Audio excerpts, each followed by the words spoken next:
Supreme court ने हाल ही में एक अहम टिप्पणी की है। गवर्नर राज्य की विधानसभाओं से पारित बिलों पर अनिश्चितकाल तक बैठे नहीं रह सकते। जस्टिस BR गवई, विक्रमनाथ और PS नरसिम्हा की बेंच ने कहा कि इस तरह की डिले चुनी हुई सरकारों के कामकाज को प्रभावित करती हैं और जनता की इच्छा को बाधित करती हैं।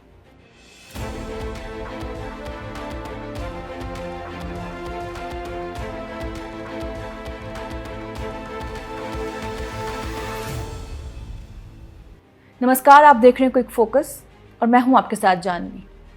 आज हम बात करेंगे गवर्नर और राज्यों के बीच बढ़ते टकराव की। तमिलनाडु, पंजाब, तेलंगाना और केरल, इन सभी ने आपत्ति जताई है कि गवर्नर बिलों को मंजूरी देने में बेवजह देर कर रहे हैं। अब सवाल उठता है, क्या संविधान गवर्नर को इतना समय लेने की इजाजत देता है, और अगर नहीं तो समाधान क्या है? संविधान के अनुच्छेद 200 और 201 गवर्नर और राष्ट्रपति दोनों को बिलों पर फैसले लेने के 4 विकल्प देते हैं: असेंट देना, रोक देना, दोबारा विचार के लिए वापस भेजना या राष्ट्रपति के पास रिजर्व करना। लेकिन कॉन्स्टिट्यूशन यहाँ एक बड़ा लूप होल छोड़ देता है। इस बात का कोई जिक्र नहीं है कि ये निर्णय कितने समय में लिए जाएं। यही साइलेंस विवाद की जड़ बनता है। कोर्ट ने इस मुद्दे पर पहले भी अपनी पोजीशन क्लियर की है। शमशेर सिंह केस 1974 में कहा था कि गवर्नर सिर्फ कॉन्स्टिट्यूशनल हेड है और मंत्रिपरिषद की सलाह से बंधे हैं। नाबाम राबिया केस 2016 में दोहराया कि गवर्नर अपनी डिस्क्रिशन से आर्बिट्रेरी तरीके से एक्ट नहीं कर सकते। हाल ही में state of Punjab versus principal secretary to the governor 2023 में सुप्रीम कोर्ट ने सीधे शब्दों में कहा कि गवर्नर इनडेफिनेट डिले नहीं कर सकते। इन जजमेंट से साफ हो जाता है कि गवर्नर किसी पैरेलल पावर सेंटर की तरह नहीं, बल्कि लोकतांत्रिक प्रक्रिया के फैसिलिटेटर हैं। लेकिन प्रेजेंट डिबेट में कॉम्प्लेक्सिटी ज़्यादा है।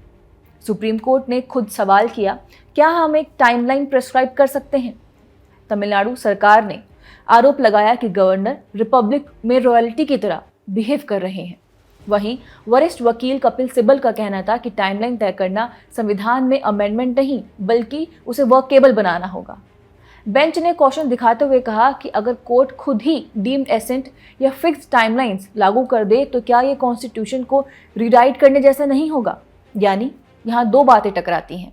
एक तरफ डिले चुनी हुई सरकार और लोगों के विल को कमजोर करता है, तो दूसरी तरफ जुडिशियल टाइमलाइन तय करना जुडिशियल ओवररीच माना जाएगा, यानी सेपरेशन ऑफ पावर्स के खिलाफ जा सकता है।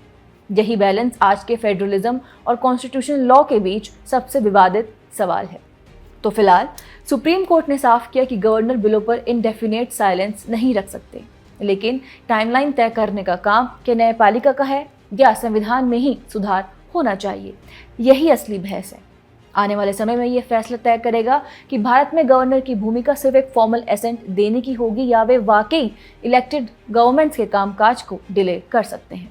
आज के विषय में बस इतना ही। फिर मिलेंगे एक नए मुद्दे के साथ। तब तक के लिए देखते रहिए विजन IAS।